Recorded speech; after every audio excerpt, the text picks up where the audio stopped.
Hi friends, ఎలా ఉన్నారు? నేను మీ దత్తు సార్. ఈరోజు మన వీడియోలో డిఎస్సికి సంబంధించినటువంటి అప్డేట్స్ అయితే విపరీతంగా రావడం జరిగింది. సో ఆ అప్డేట్స్ ఏంటి, సో ఆ విషయాలు తెలుసుకునే ముందు వచ్చిన రిక్వెస్ట్, మన ఛానల్ ఇటీవలే 33,000 సబ్స్క్రైబర్స్ని రీచ్ అయింది. సో మీ సపోర్ట్ నాకు చాలా అవసరం. సో మన ఛానల్లో ఉన్న కంటెంట్ మొత్తం గమనించి నచ్చితే సబ్స్క్రైబ్ చేసుకుని మీ ఫ్రెండ్స్తో ఈ వీడియోని షేర్ చేసుకోండి. సో 826 పైగా మన వీడియోలు అప్లోడ్ చేయడం జరిగింది. సో డిఎస్సి ఆన్లైన్ టెస్టులు కూడా ఉన్నాయి మన ఛానల్లో. ఎవరైనా 2 తెలుగు రాష్ట్రాలకు సంబంధించిన వారు ఎగ్జామ్స్ రాసుకోవాలనుకుంటే school assistant Telugu, school assistant social, ఎస్జిటికి సంబంధించిన ఆన్లైన్ టెస్టులు ఉన్నాయి. సో దాంతోపాటు ఈ ఏపీ డిఎస్సి వచ్చింది కాబట్టి తక్కువ టైంలో మరి సిలబస్ మొత్తం ఎట్లా కవర్ చేయాలని చెప్పేసి దాని మీద కూడా ఒక వీడియో చేస్తాను, ఈరోజు సాయంత్రం చేస్తాను. సో ఆ వీడియో మిస్ కావద్దు. సో మన ఛానల్ని సబ్స్క్రైబ్ చేసుకుని బెల్ ఐకాన్ యాక్టివేట్ చేసి పెట్టుకుంటే సో నేను పెట్టే వీడియో ప్రతి ఒక్కటి మీకు నోటిఫికేషన్ రూపంలో వస్తుంది. సో ఈ ఉన్న తక్కువ టైంలోనే, ఈ ఎగ్జామ్స్ లోపల ఈ తక్కువ టైంలోనే ఎట్లా రివిజన్ చేయాలా, సో ఎలాంటి టిప్స్ ఫాలో అవ్వాలా, సో దానికి సంబంధించిన వీడియో చేస్తాను.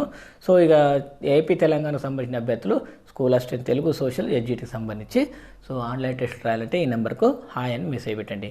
ఇక టాపిక్లోకి వెళ్తే డిఎస్సి నోటిఫికేషన్ విడుదల, బీఈడి చేసిన వారికి ఎస్జిటి పోస్టులకు అవకాశం, ప్రిన్సిపల్, పీజీటీ, టీజీటీలకు ఆంగ్ల భాష నైపుణ్య పరీక్ష, 6,100 పోస్టుల భర్తీకి నియామక పరీక్ష, ఉపాధ్యాయుల్లో నిబద్ధతకే అప్రెంటిస్ విధానం అని చెప్పేసి బొత్స సత్యనారాయణ గారు చెప్పారు. సో డిఎస్సి నోటిఫికేషన్ ప్రజలను చూపుతున్న మంత్రి బొత్స, చిత్రంలో విద్యాశాఖ కమిషనర్ సురేష్ కుమార్, కార్యదర్శి ప్రవీణ్ ప్రకాష్ అని చెప్పేసి ఒక వార్త అయితే రావడం జరిగింది.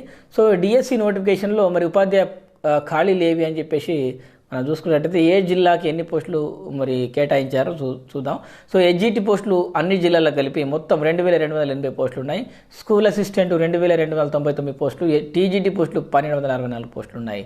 సో జోన్ల వారీగా పీజీటీ పోస్టుల వివరాలు కూడా ఇక్కడ ఉన్నాయి. సో స్క్రీన్ షాట్ తీసుకోవచ్చు మీరు. సో ఇక దాంతోపాటు టీజీటీ సంబంధించిన ఖాళీలు కూడా ఉన్నాయి. సో షెడ్యూల్ తీసుకున్నట్లయితే మనకు దరఖాస్తుల స్వీకరణ, అప్లికేషన్స్ నిన్నటి నుంచే స్టార్ట్ అయ్యాయి. సో ఫిబ్రవరి 12 నుంచి ఫిబ్రవరి 22 వరకు అప్లికేషన్స్ తీసుకుంటారు. హాల్ టికెట్లు వచ్చినట్లయితే మార్చి 15 నుంచి డౌన్లోడ్ చేసుకోవచ్చు. డిఎస్సి పరీక్ష మార్చి 15 నుంచి 30 వరకు రోజు 2 విడతలుగా నిర్వహిస్తారు. ప్రాథమిక కీ విడుదల మార్చి 31, అభ్యంతరాల స్వీకరణ ఏప్రిల్ 1, తుది కీ విడుదల ఏప్రిల్ 2, ఫలితాలు విడుదల ఏప్రిల్ 7. అంటే ఇంత తక్కువ టైంలో మరి నోటిఫికేషన్ కూడా కంప్లీట్ చేసుకుంటారట. మరి పోస్టింగ్ ఆర్డర్స్ ఎప్పుడు ఇస్తారని తెలియదు. సో నాకు తెలిసి ఎలక్షన్స్కి ఇట్లా అయిపోతే పోస్టింగ్ ఆర్డర్స్ కూడా ఎప్పుడు ఇస్తారో కూడా, ఒక 1-2 నెలలు ఇస్తారో లేదో కూడా తెలియదు. సో పొరపాటున అట్లా అయితే ఒకవేళ పోస్టింగ్ ముందే ఇస్తే అది వాళ్ళ అదృష్టవంతులు. కాకపోతే ఇక్కడ సమస్య ఏంటంటే, ఒక చిన్న సమస్య ఏంటంటే మనకు ఈ నోటిఫికేషన్ చాలా తక్కువ పోస్టులతో వచ్చింది. 6,100 పోస్టులు కాకుండా అదే ఒక 15,000, ఒక 20,000 పోస్టులు అట్లీస్ట్ వేసుంటే మన నిరుద్యోగులందరికీ న్యాయం చేయకున్నట్టు అవుతుంది. దాంతోపాటు విద్యాశాఖలో ఎన్నో ఖాళీలు ఉన్నాయి, కానీ వాళ్ళు ప్రభుత్వాలు ఎప్పుడైనా బడ్జెట్ చూసుకొని వాళ్ళకు చేతగాక సో వాళ్ళు ఈ విధంగా తక్కువ పోస్టులతో నోటిఫికేషన్లు వేస్తారు. ఎప్పుడైనా గుర్తుంచుకోండి ఫ్రెండ్స్, ఒకప్పుడు జమానా వేరు, 20,000, 50,000, 30,000 ఇట్లాంటి నోటిఫికేషన్లు పోయినాయి. సో ఆ కాలమే పోయింది. ఇప్పుడు ఈ రోజుల్లో అంత సీనైతే లేదు ఇప్పుడు ప్రభుత్వాలకి. మనకు సంక్షేమ ప్రభుత్వాల పేరుతో, కమిషన్ల పేరుతో, ప్రాజెక్టుల పేరుతో అవి ఇవి అని చెప్పేసి ఆ కమిషన్లకు లేదంటే సంక్షేమ పథకాలకు ఓట్లు గుంజుకోవడానికి తప్ప ఖర్చు పెట్టారు తప్ప నిరుద్యోగులకు ఉద్యోగాలు ఇవ్వాలని చెప్పేసి ఆశ అస్సలు లేదు. వాళ్ళే ఇష్టం ఉన్నటువంటి పనులు చేసుకుంటారు, వాళ్ళ ఏడిపేద వాళ్ళు వేస్తారు. ఏదో నోటిఫికేషన్ వచ్చినప్పుడు కాస్త పోస్టులు లేదని చెప్పేసి అని మాత్రం వేస్తారు తప్ప చిత్తశుద్ధితో మాత్రం అస్సలు భర్తీ చేయరు. ఇంకో వార్త కూడా వచ్చింది మనకు, డిఎస్సి వచ్చేసింది, 6,100 ఉపాధ్యాయ పోస్టులు టీఆర్టీ ద్వారా భర్తీ అని చెప్పేసి వార్త వచ్చింది. ఇక మిగతా అన్ని సేమ్ మనం చూసిన వార్తలు ఉన్నాయి. డిఎస్సి నిర్వహణకు జీవో నంబర్ 1211 విడుదల, సందేహాల నివృత్తి కమిషనరేట్లో మరి హెల్ప్ డెస్క్ అని చెప్పేసి వార్త వచ్చింది. ఇక 2018 ప్రకారమే, నిబంధనల ప్రకారమే సిలబస్ అయితే ఉంటుందంట. ఇకపై ఏ ఏడాది ఉపాధ్యాయ ఖాళీలు ఆ ఏడాదే భర్తీ. అంటే ప్రతి సంవత్సరం ఎప్పటికప్పుడు ఖాళీలు భర్తీ చేస్తామంటున్నారు. మరి ఇన్ని సంవత్సరాలు, ఈ 5 ఏళ్లలో ఎన్నిసార్లు డిఎస్సి చేసిన మరి వాళ్ళు ప్రశ్నిస్తే ఒకసారి సమాధానం చెప్పాలా ఈ ప్రశ్నకు. సో అభ్యర్థులకు ఇంత కడుపు కోత బిగిల్చినటువంటి ఈ డిఎస్సి గురించి మీరు ఏమనుకుంటున్నారో కామెంట్ సెక్షన్ తెలియజేయండి.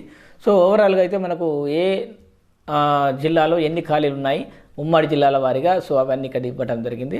సో మీరు దీన్ని స్క్రీన్ షాట్ తీసుకోవచ్చు. దాంతోపాటు మనకు ఇక్కడ ఫిజికల్ డైరెక్టర్ సంబంధించిన 13 పోస్టులు కూడా ఉన్నాయి, 42 ప్రిన్సిపల్ పోస్టులు ఉన్నాయి. సో ఓవరాల్గా అవన్నీ ఇక్కడ మరి స్క్రీన్ షాట్లో ఇచ్చాను. సో మీకు ఇంట్రెస్ట్ ఉన్న వాళ్ళు దీన్ని స్క్రీన్ షాట్ కూడా తీసుకోవచ్చు. సో ఇది ఫ్రెండ్స్ మరి ఇవాళ వీడియో.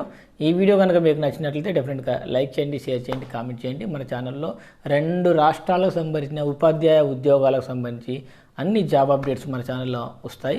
సో ఈరోజు సాయంత్రం వచ్చినట్లయితే ఏపీలో తక్కువ టైం ఉంది కదా, ఈ తక్కువ టైంలో ఎట్లా సిలబస్ కంప్లీట్ చేయాలి, సో సిలబస్ కంప్లీట్ చేసినప్పటికీ దాన్ని ఎట్లా రివిజన్ చేసుకోవాలి, ఎట్లా ప్లాన్ చేసుకోవాలని చెప్పేసి ఒక సెపరేట్ వీడియో దించబోతున్నాను.